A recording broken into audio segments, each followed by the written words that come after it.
So it's B96, the J Show, talking with Leigh and Lin from Insidious Chapter 3. Hello. Yep. What a scary film.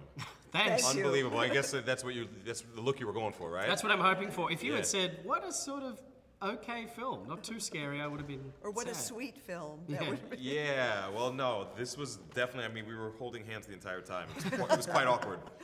Before and after the movie, like the walk back to the car was awkward. So is there such a thing as a person who creates horror, is there such a thing in your mind as too scary or too gory? Do you ever think we're going too far? I mean, sometimes I think with a film like Insidious, I have to stay true to the other films. And they were, you know, very scary films, but they were PG-13, so you can't have people's limbs flying off everywhere. It's not like writing a Saw film where all bets are off. So I did have to sometimes pull things back, you know? Yeah, this is your directional debut. Yeah. Did you enjoy being a director? I did.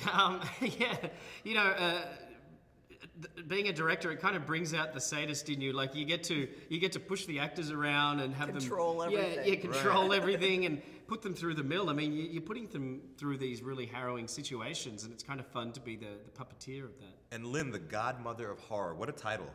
Really? Yeah, I mean, can you imagine? I'm totally thrilled because that means the fans have responded to the work I've done in this genre especially. And that's why I do it is because I love creating character, but it doesn't mean anything if people don't receive what you've created. Now, I asked Stephanie a minute ago, but I have to ask you also, do you ever, I mean, you're in such scary productions, do you ever get any nightmares or wake up going, oh my gosh, I'm back in the movie? Like, do you ever have any moments where you're back there in that scary place? Not really.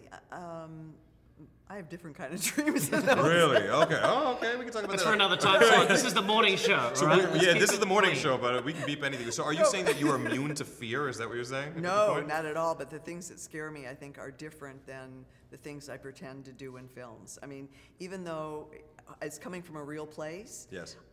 there's still some point of departure, of disconnect. Yeah, Sure. of disconnect from that. I think the things that scare me the most are the things I'm not expecting to scare me, and that all of a sudden do, and whether they're emotional or physical. You know, bangs in the night scare you. I Right. mean, there was one time there was this giant. It sounded like something fell off a wall, and my son was home, and we both got up, and he said, "What was that?" And I said, "I don't know." And we did. We walked around the house together. Nothing was. And I never forgot about that. That was one moment, like a physical moment that I never, you know, I have never forgotten. But generally, I sleep pretty good. And of course, the tan neighbor from Something About Mary. Yes. Do you enjoy comedy or horror better?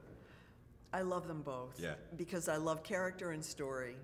And Magda was a phenomenal character, and surrounded by wonderful actors. You still have her boobs up I on your have her wall. boobs in my office. I don't- Excellent, excellent. Send Yeah. a pic when you get a chance. Disconcerting. Any I questions? have one really quick experience where this kid was looking at me. He said, "Was that really you? Was that really you?" And I'm going like, "What are you doing?" He says, "Was that really you?" Right.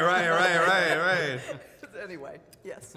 Great. So now you also acted and directed in there. Is that a tough thing to do, to both act and direct? It is in a way. I mean, I felt like I didn't want to have to bother with the acting. I was so focused on directing the film because it was my first time doing it that I was almost bummed out that I had to go in front of the camera.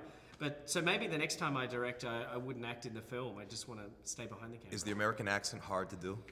Well, that's interesting because as an Australian, you grow up watching American television. Yeah. But, you know, by the time you're 18, you've seen thousands of hours of it. So I actually have an American alter ego named Zach Jansen that I can just break into. It's basically just me with an American accent. Really? It's just me, but like super positive. Like, hey, how are you? You're from a radio station, right? Holy crap, that's Chicago? crazy. Stop, I love that's Chicago. crazy. You just I love Chicago. Such a great town. It's like New York Great without all the team. pressure. Dude, that is very, very freaky. That's scarier than your movie. That's scary than the movie. That was scary. That was scary. Thank you for the time, guys. Thanks Thank you very much. Great. Congratulations. Awesome. Thank you. on winning.